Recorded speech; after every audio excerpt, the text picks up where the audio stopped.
Olá pessoal, tudo bem? Seja muito bem-vindo ao podcast Diário do Rodrigo Lima. Você depois pode rever essa entrevista no meu portal de notícias, o diariodorodrigolima.com.br, e nas minhas redes sociais, no Instagram, no Facebook e no X, o antigo Twitter.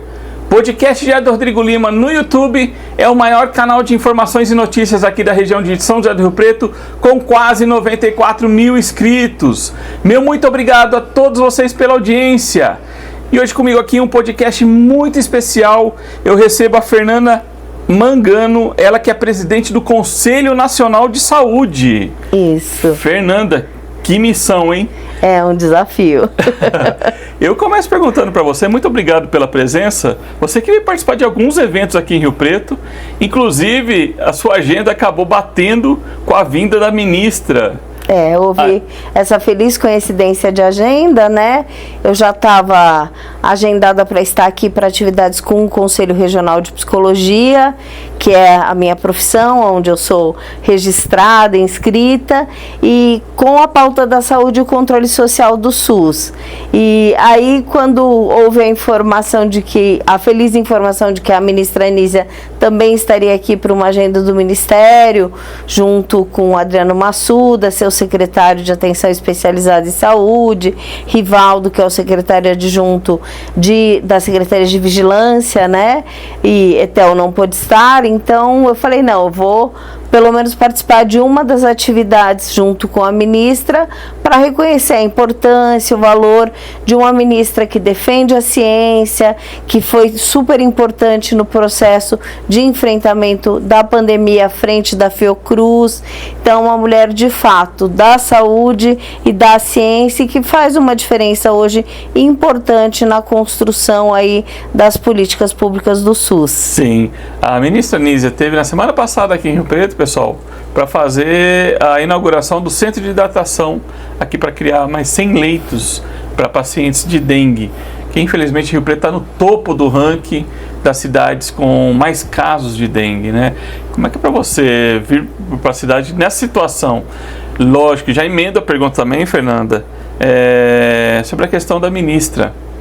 Você elogiou a ministra, inclusive lá durante o evento, quando ela te viu, ela parou o caminho, ela voltou para te dar um abraço, te agradecer pela presença, né? Sim. A gente vê que é uma deferência. Foi uma deferência a sua presença ali naquele momento. Uma relação, né, fraterna, de fato, afetiva. Então, a situação está toda muito delicada, né? A gente vive num país onde o processo eleitoral depois fica sobre as marés aí da relação que o Congresso Nacional vai expondo, né? E vai pressionando para conseguir mais espaços, e a gente reconhece que o Ministério da Saúde é sempre alvo dessas disputas, né?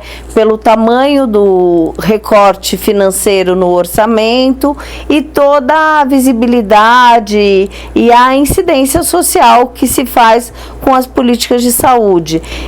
Por exemplo, o controle social do SUS, onde eu agora tenho a grata missão de estar na presidência, é um espaço onde é o maior controle social e exemplo para o mundo, né? A gente conseguiu aprovar na Organização Mundial da Saúde o ano passado, em maio passado próximo, na 70ª Assembleia Mundial da Saúde, uma resolução do Brasil sendo exemplo para a organização e participação popular na saúde para o mundo. 27 países assinaram essa resolução em conjunta. A ministra convidou então o presidente do Conselho Nacional, Fernando Pigato, para participar da delegação oficial. Nós fomos na delegação ampliada acompanhar esse momento histórico. Então ela vem fazendo construções muito importantes. O cenário está incerto por conta aí de toda a movimentação que houve, as mudanças das presidências no Congresso Nacional, e aqueles representantes que estavam nesses espaços de poder passam a querer barganhar espaços dos ministérios, né? Tá tudo muito indefinido, muitas especulações, mas nenhuma posição certa ainda se haverá alteração ou não no Ministério da Saúde. Mas o que não faltam é candidaturas e manifestações públicas no sentido do interesse de estar lá. Agora, a gente do controle social tem uma independência, né? Então, a gente tem uma posição, sim, de reconhecimento da importância da ministra Anísia, mas o cenário de decisões de quem fica no Ministério não passa pelo controle social. Então, a nossa função é zelar pelo SUS, pelo cumprimento dos princípios do Sistema Único de Saúde e se interrelacionar com quem estiver na cadeira ministerial, né? Sim. Qual que é a principal missão do Conselho? Qual que é a sua missão? Você falou em controle social. De que forma que isso é feito no Brasil todo? Porque nós temos também os conselhos estaduais e os conselhos municipais, né? Isso. Eu acho que vale a pena dar um panorama de que, assim, na Constituição Federal, né, veio o capítulo da Seguridade Social, a instituição do Sistema Público de Saúde. E na sequência da aprovação da Carta Magna, ainda na década de 90, no ano de 1990, foi aprovada a 8080, que é a Lei Orgânica do SUS, do Sistema Único de Saúde. E na sequência, algumas questões foram vetadas, e aí, em dezembro daquele mesmo ano, no apagar das luzes, como se diz, né, 28 de dezembro, tem a aprovação da Lei 8.142.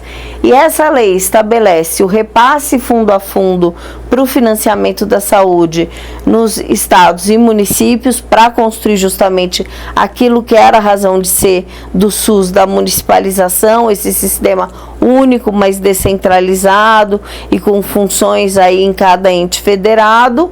E nesse mesmo arcabouço legal tem a prerrogativa dos conselhos nas 3 esferas, justamente para fiscalizar o repasse fundo a fundo. Então, uma das funções precípuas de um Conselho de Controle Social da Saúde é o ordenamento financeiro e a fiscalização da aplicabilidade desse ordenamento financeiro e toda uma construção de um sistema conferencial, onde se realiza conferências para indicar para os gestores públicos elegíveis, qual é a pauta que deve ser proeminente na questão da saúde. Tanto é que a cada ano de eleição municipal é necessário realizar uma Assembleia Municipal de Saúde para influenciar e incidir no plano municipal da saúde de cada município. Sim. Fernanda, e você vê os conselhos municipais fiscalizadores cumprindo rigorosamente o papel para que foram criados? Porque não agora, não digo de maneira alguma agora, mas a gente já viu o conselho, uma tentativa pelo menos de ser usado politicamente. Então, ele é tanto para atacar o governo como também para proteger o governo. É verdade, é um espaço de poder sem dúvida, né? Essa lógica de um locus de poder político. Nas 2 gestões passadas do Conselho Nacional, uma foi predominantemente no enfrentamento da pandemia e no sentido de manter seu exercício vigente, né? Porque houve aí todo um decreto que tentava extinguir todos os órgãos de participação e controle social que não tivessem previstos em lei federal. Então, a gente conseguiu, pela legislação específica, a 8.142, se mantém enquanto conselho sólido, mas fazendo os enfrentamentos de uma tentativa de derrubar a sua institucionalidade. No mandato seguinte, a gente caminhou por essa relação de uma internacionalização da saúde, que resultou na resolução da OMS que eu mencionei a você agora. E esse mandato, a gente vem com uma tarefa de pensar um cuidado e uma atenção para os conselhos estaduais de saúde e também cuidar dos conselhos municipais e incentivar a criação dos conselhos locais de unidade. E republicamos uma cartilha que tem todo um ordenamento, que aponta um regimento, um regulamento para o funcionamento dos conselhos locais.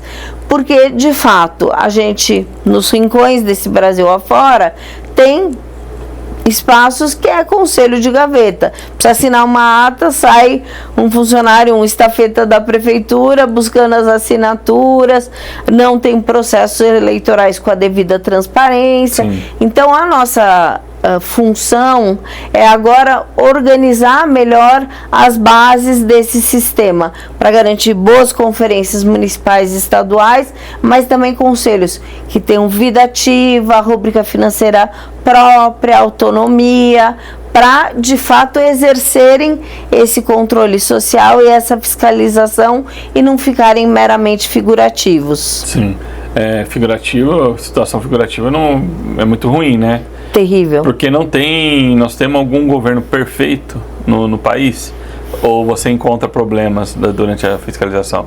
E quando você faz esses apontamentos, você faz para quem? No caso lá, Ministério Público Federal, TCU, porque com o governo federal, né? Ou então Ministério Público mesmo, para quem que você, quando você encontra uma inconsistência, para quem que você denuncia? Eu acho que é importante dizer que a gente tem autonomia em cada ente, né?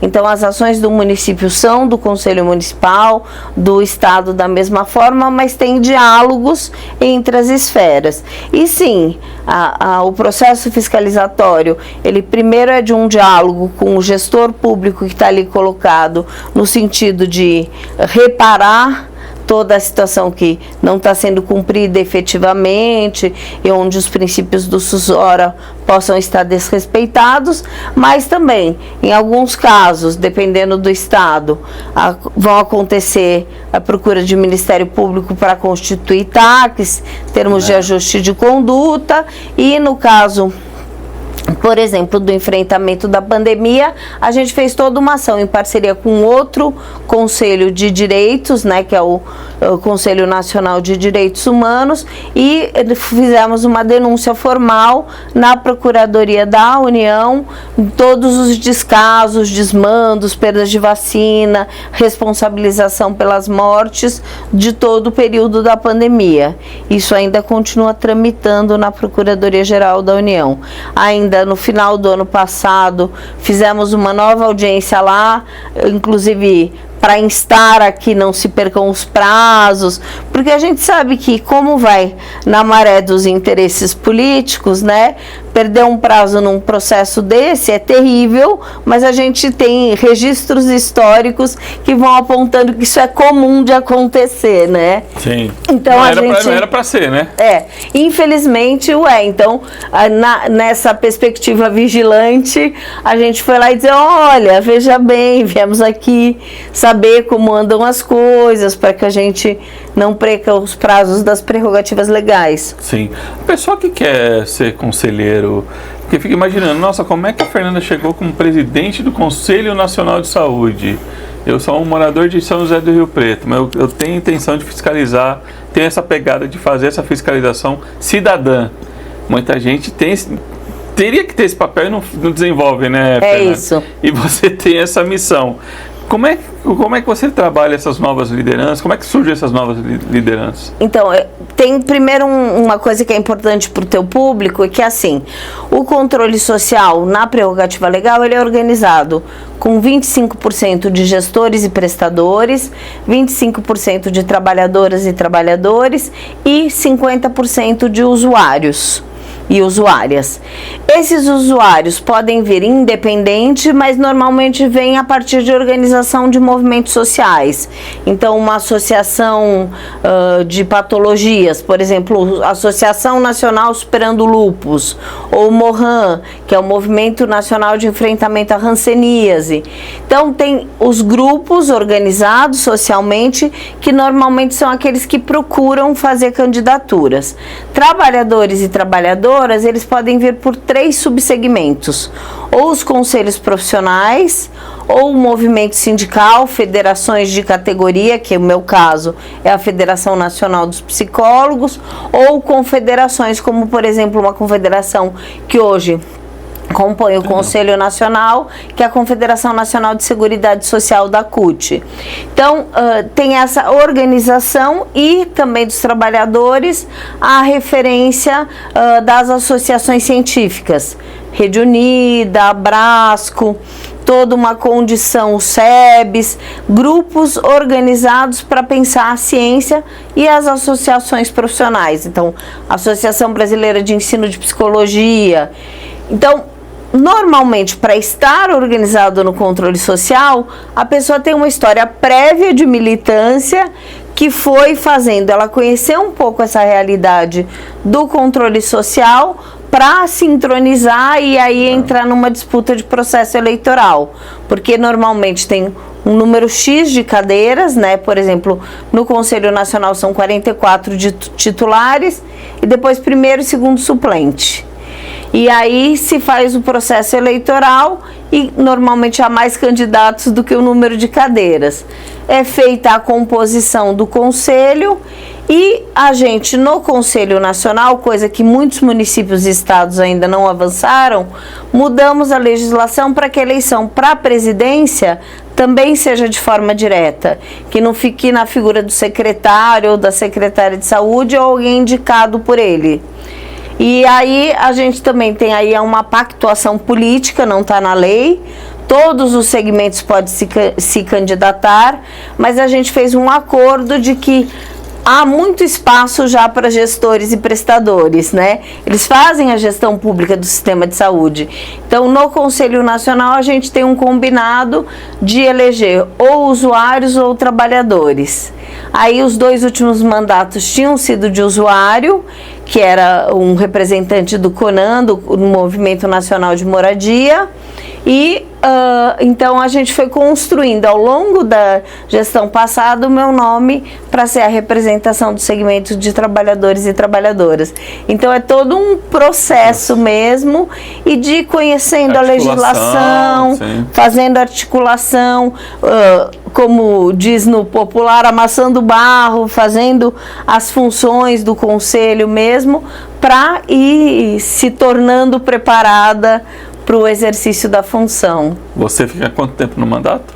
O mandato é de 3 anos. 3 anos? É. Nossa, você foi eleita agora no final do dezembro. É. Então tá no comecinho, né? Bem no comecinho. Fernanda, queria avaliar com você. Você participou aqui hoje, você está em Rio Preto para participar de um evento do Conselho Regional de Psicologia. Isso. E o que foi feito lá no CRP, né? Isso, foi na sede do Conselho Regional de Psicologia aqui.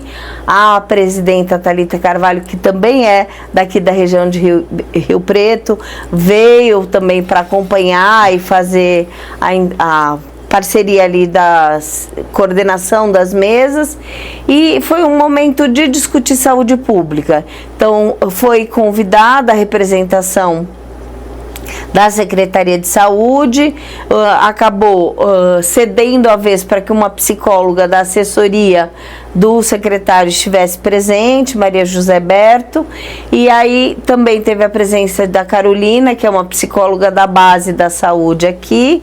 Então a primeira mesa foi um pouco fazendo as contemporizações de como está a saúde aqui organizada, quais os problemas precisam ser enfrentados, a necessidade de uma estrutura melhor, inclusive para o trabalho da psicologia. Na mesa introdutória se apresentou uma resolução do Conselho, que é a resolução do Conselho Federal de Psicologia número 17 de 2022, que fala um pouco dessa lógica do matriciamento dos profissionais psicólogos na saúde e da questão das lotações, de como deve ser o exercício profissional na área da saúde, que é um documento que estimula o CREPOP, que é um centro que a gente tem de referências em políticas públicas, e aí a mesa que eu estive discutiu a função da organização da gestão do trabalho, educação e saúde. Então eu versei um pouco mais sobre a última Conferência Nacional de Gestão do Trabalho, que trazia questões importantes para o ordenamento dos trabalhadores do SUS, toda uma questão de um censo da força de trabalho do SUS que está sendo construído, todo o debate da carreira interfederativa do SUS para superar as mazelas das diferenças. Abordamos um tema que é tenso, mas necessário de ser abordado, que é a questão das terceirizações e quarteirizações, e a referência disso direta na lei da responsabilidade fiscal, e quanto é necessário criar uma lei de responsabilidade sanitária, responsabilidade social, para os orçamentos da saúde e educação não brigarem entre si. E minha colega de mesa, Irani Tomiato, da Associação Brasileira de Ensino da Psicologia, trouxe aí todo um mapeamento da construção da última diretriz curricular nacional da psicologia, os avanços que a gente tem construído da psicologia como uma profissão que é múltipla, diversa, mas que tem a questão da saúde no seu cerne, né?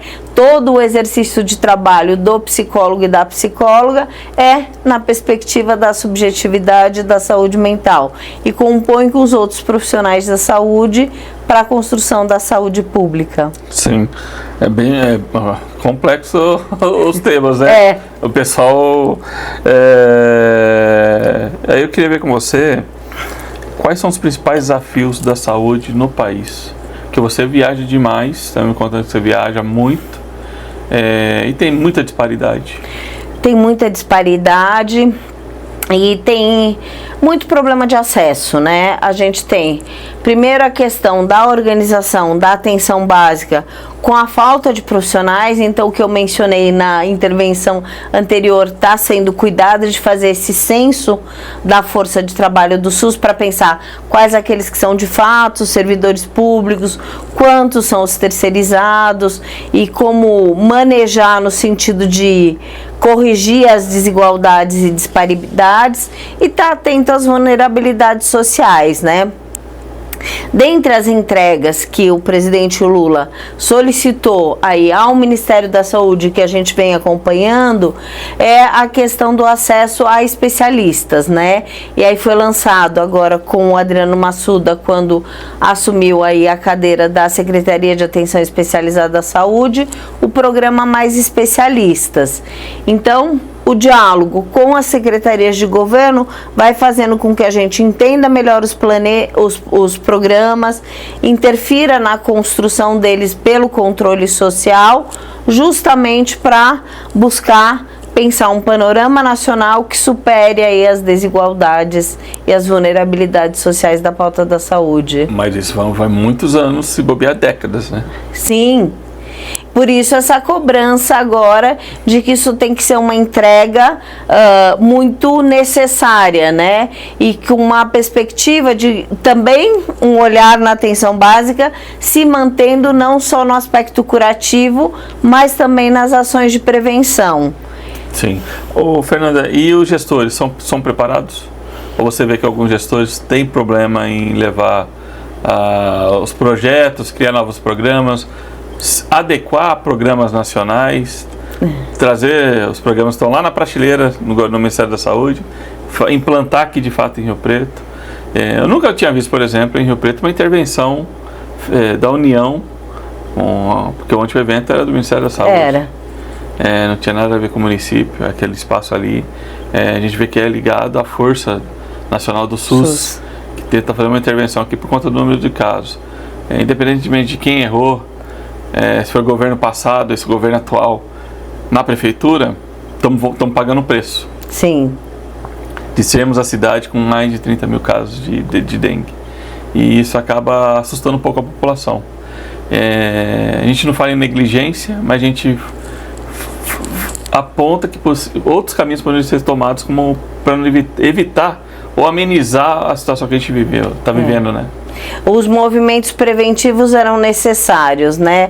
E aí um investimento na questão dos agentes comunitários de combate a endemias, agentes comunitários de saúde, um movimento em que haja uma valorização tanto do controle social como de uma ação do município que valorize a população no sentido de estimular dos processos educativos na prevenção aí da dengue e de outras arboviroses, porque é isso, né? O cuidado na residência de cada um interfere muitíssimo nesse processo, e esse movimento preventivo acabou falhando e a alta dos casos acontecendo. Sim. Agora, é fundamental, a partir da sua pergunta, entender que a gente vive uma delicadeza no mundo político brasileiro, né? Que é uma dança das cadeiras e muitas forças partidárias, e uma necessidade absolutamente inadequada do novo gestor público de desconstruir os que os outros gestores fizeram para querer imprimir sua marca, né? Enquanto que, mesmo com a dança das cadeiras, independente do viés partidário, o que é de política pública e que está consolidado deveria permanecer. Então é triste ver o desmonte de alguns programas, inadequações acontecendo por essa troca de toda a equipe. Claro que aquele que assume a prefeitura tem direito de trazer sua equipe, né? Mas aquilo que é consolidado na forma da lei não deveria ter alteração. Então, aquilo que você diz, assim, há municípios em que ainda tomam cuidado de pôr na gestão um profissional que é da saúde, tem essa peixe de que tem que ser médico. Não necessariamente as 14 profissões regulamentadas da saúde podem ocupar essa cadeira, né? Porque tem formação, porque tem essa relação. Mas há lugares em que nem é profissional de saúde quem assume a secretaria, né? Sim. Então isso denuncia um estado de coisas do interesse com o uso do recurso público, que não é exatamente fazer aquela política pública, mas que é, assim, movimentar todo um movimento de visibilidade para aquele partido ou para quem ocupa a gestão. Então é uma infelicidade. Há alguns mecanismos do controle social para fiscalizar, mas que não são de todo eficientes, e também tem toda uma lógica instituída, que é a lá brasileira, né, de que os processos democráticos ficam sob ataque. E o que a gente viveu no último período, só com a cultura de ódio, com o negacionismo, só denuncia esse estado de coisas. Sim. Eu queria saber com você, nós temos diferentes SUS dentro do próprio SUS ou não? Então... E já emendo a uma discussão em Rio Preto sobre a terceirização de uma UPA. Nós temos, acho que pelo menos 5. Tornar uma super UPA com a iniciativa privada, né, fazer uma parceria com uma faculdade, universidade de medicina, e as outras UPAs não teriam, acho que, o mesmo tratamento. A ideia inicial seria mais ou menos isso. Como é que você avalia essas duas questões? Então, é de uma delicadeza sem fim essa questão que você toca, mas é importante que a gente trate, né? A gente tem, pela autonomia dos entes federados, como eu já mencionei, tratamentos diferenciados na visão do que é a boa política para a saúde, que é minimamente cumprir as premissas do sistema único: universalidade, integralidade, equidade, todo esse procedimento. E por isso vai fazendo distorções. Tem um outro elemento que é a questão territorial, né? A gente tem uma diferença muito grande do que é fazer SUS no estado de São Paulo e do que é fazer SUS no Amazonas, né? Pela questão que o território são os rios, a forma de acesso é outra, todo o cuidado e a prevalência de doenças também tem diferenças. Então, tem muitas diferenças, né? Mas o sistema deveria ser único e deveria atuar para superar essas diferenças e investir na superação das vulnerabilidades, iniquidades, desigualdades. Mas há muito por fazer ainda, né? Então, essa relação de pensar o micro e o macro, né, ter uma resolução internacional, mas também ficar aqui no cotidiano, fazendo ação comezinha para enfrentar os problemas, é fundamental. E a lógica do jogo de interesses, ela vai acontecendo, né? Então, a gente tem que primar para que haja um controle social da saúde forte, investido do seu papel de fiscalização, reconhecendo aí esse lugar de ação e de intervenção, para justamente tentar no cotidiano superar as diferenças e o uso político tantas vezes que é feito da pauta. Sim, a destinação incorreta de recursos ou ao mesmo tempo o desperdício ou desvios que a gente comumente vê em alguns municípios, principalmente no Nordeste a gente vê muito, né, o pessoal. Qual a avaliação que você faz disso? Esse é um crime sem igual contra o SUS, né? É um crime contra a vida humana, né? Contra a sociedade. Nós temos gente que morre por conta da corrupção no país. Sem Qual dúvida. É a avaliação que você faz? Sem dúvida que sim, infelizmente. E aí, voltando ao ponto anterior, que eu acabei me estendendo e não toquei num ponto importante que você trata, assim, essa questão das terceirizações, privatizações, ela é uma herança do governo Fernando Henrique Cardoso, de uma lei aprovada em 98, que abriu a porteira das OSS, Organizações Sociais da Saúde, sim, as OCIPs e tudo mais.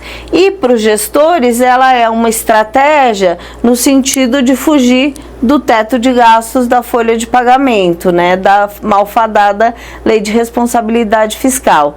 Então, o que a gente aponta é que era necessário um debate sério num Congresso Nacional, que deveria ser sério também, de ter pareado a Lei de Responsabilidade Fiscal, que tem suas funcionalidades, tenta combater a corrupção, uma lei de responsabilidade social, uma lei de responsabilidade sanitária, justamente para garantir as políticas públicas de saúde, assistência e educação. E aí isso seria uma forma de enfrentar esse monstro que virou as terceirizações, quarteirizações, que não é só em Rio Preto, né? O estado de São Paulo todo, o município onde eu habito, São Paulo, capital, é 70% ou mais na mão de terceiras, né? Então uma terrível constatação. Então, os movimentos que a gente tem feito para e passo com a bancada da saúde no Congresso, que hoje é pequena, né? A BBB é muito maior, né? Aí, enfim, a bala, a Bíblia. A gente tem que fazer essa ação cotidiana para aprovar leis que sejam importantes para o SUS, para garantir as condições para o trabalhador e a trabalhadora. Esse debate da carreira do SUS ajuda a fortalecer.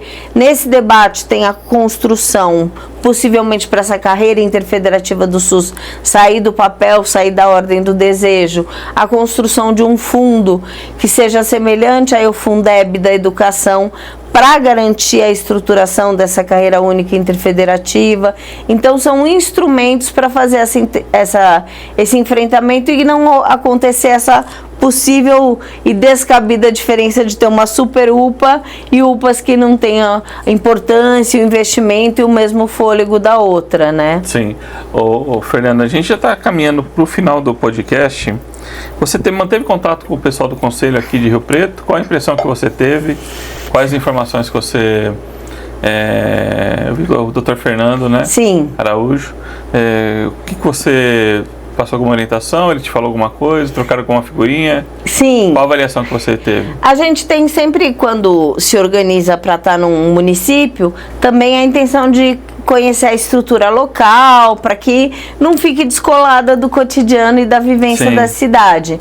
Então, ontem, depois da inauguração do centro de hidratação, nós fomos até o Conselho Municipal, visitar a sede, ver a estrutura. Eles têm cumprido as premissas do SUS, né? Então, Antônio Fernando é representante do segmento de trabalhadores, um odontólogo, hoje está à frente do conselho, então é importante que seja o segmento trabalhador à frente do conselho, e com uma equipe que é pequena, mas que tem rúbrica financeira, que tem espaço próprio de funcionar. Então, uma realidade que, no comparativo com outros municípios, está bastante bem estruturada. E chamou a atenção, e eu referendei positivamente o fato deles, apesar de poder ter a existência para a 5ª Conferência Nacional de Saúde do Trabalhador e Trabalhadora, a possibilidade de terem conferências macro-regionais, eles optaram por construir uma conferência municipal de saúde do trabalhador e trabalhadora e estão organizados com conselhos locais nas unidades do território. Então, isso é um exemplo positivo de como tem andado aqui o controle social da saúde. Claro que eu estou falando de uma visita, de uma impressão, de aferir esses pontos que são importantes para nós do controle social, né? Agora, a vida cotidiana aqui eu não acompanho porque não sou do território.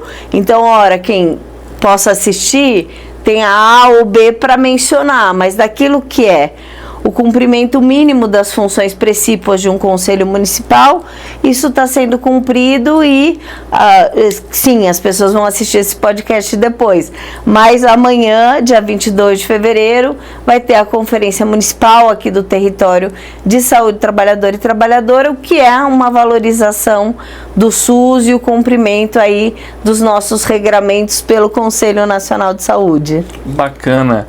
Fernando, olha, eu te agradeço demais a tua presença aqui no podcast. Se você pudesse apostar, você aposta que a ministra fica ou sai? Pela sua experiência. Eu prefiro não apostar.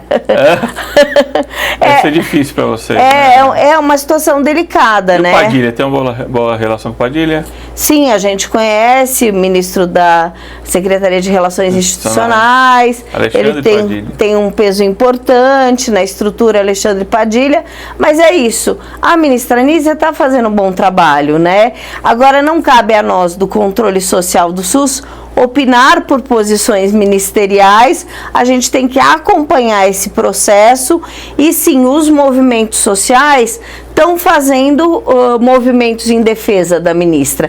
Então eu posso citar, por exemplo, a Frente pela Vida, que é um conglomerado de entidades da construção da saúde, está fazendo uma carta de manifestação de apoio, vários movimentos estão fazendo essa construção e a nós, pelo papel estratégico que temos, não opinamos diretamente, mas, por exemplo, nas últimas conferências, a 5ª de saúde mental, a 4ª de gestão do trabalho, a 17ª Conferência Nacional, que foi em junho de 2023, onde tinha de novo esse discurso de a ministra permanece ou não, manifestações muito efusivas da conferência na defesa da ministra, mas isso é o papel dos movimentos sociais e não da institucionalidade do Conselho. É uma coisa assim, né? Uma notícia que veio bem no dia que ela estava em Rio Preto.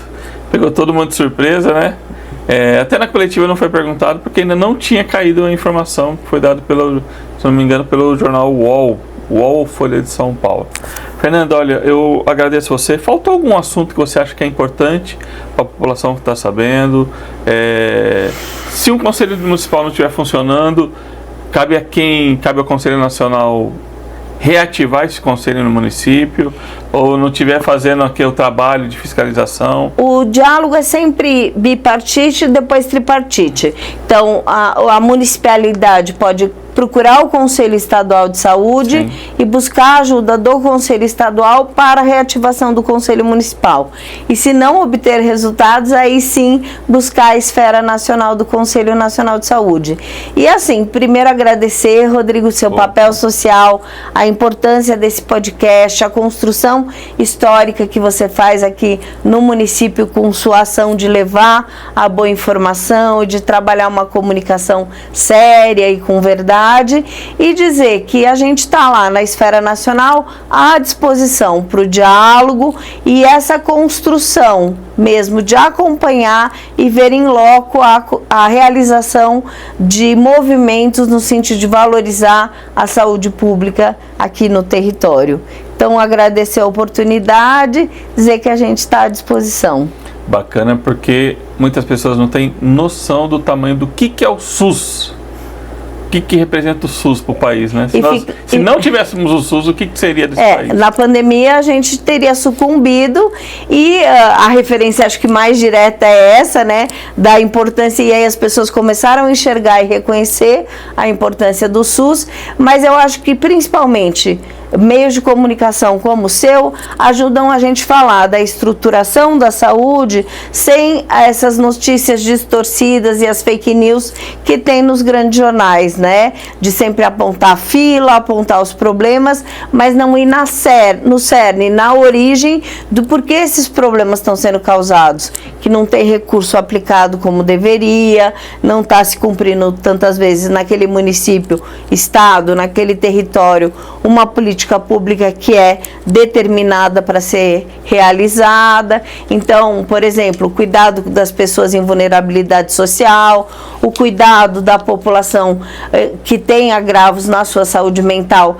em liberdade, então os princípios da Lei 10.216 da luta antimanicomial, então uma posição pelo cuidado em espaços que sejam do serviço público, a rede CAPS, consultório de rua, se há necessidade de internação, a internação numa ala de um hospital geral específica para atendimento à questão psiquiátrica, que a gente tem uma posição e já houve em momentos passados e precisa ser retomada, fechamento dos leitos psiquiátricos em hospitais que só promovem mais mazelas e estados crônicos de adoecimento mental. E uma posição que tem que ficar clara nessa perspectiva da saúde mental, não as comunidades terapêuticas, que não é um órgão público, não é um órgão de saúde e tem sido um escoadouro de dinheiro público para uma doutrinação que é religiosa, um tratamento que não é laico, que não tem as equipes de saúde necessárias.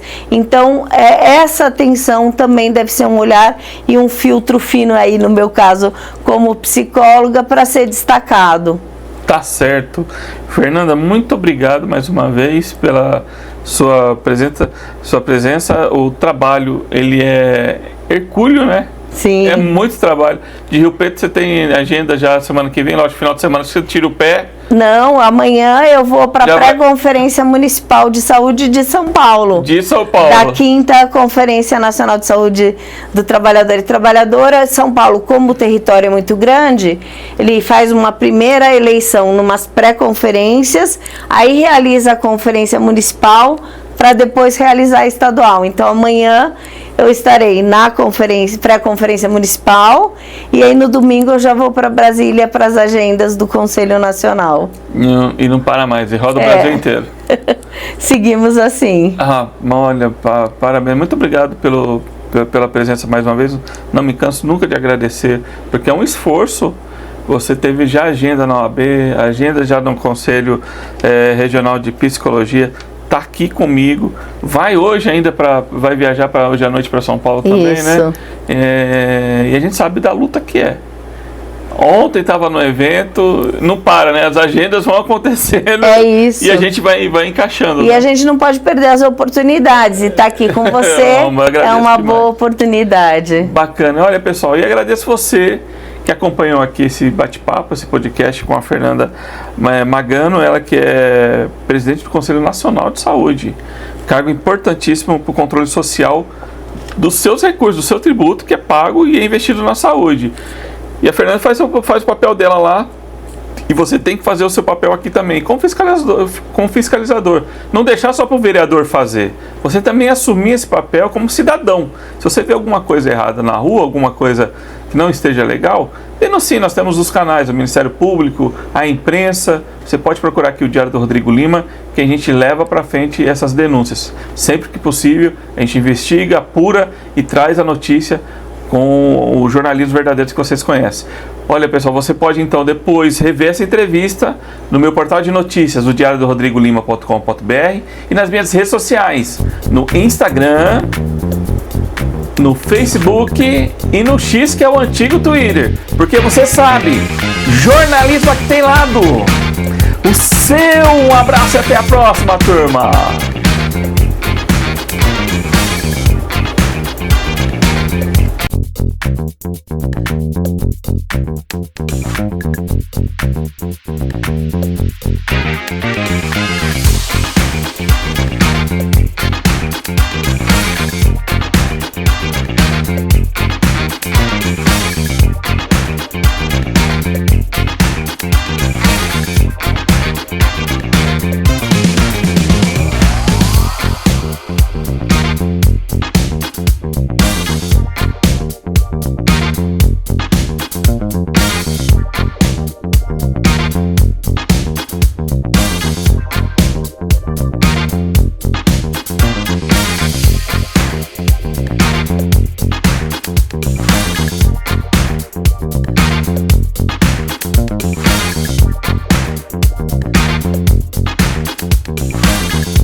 Música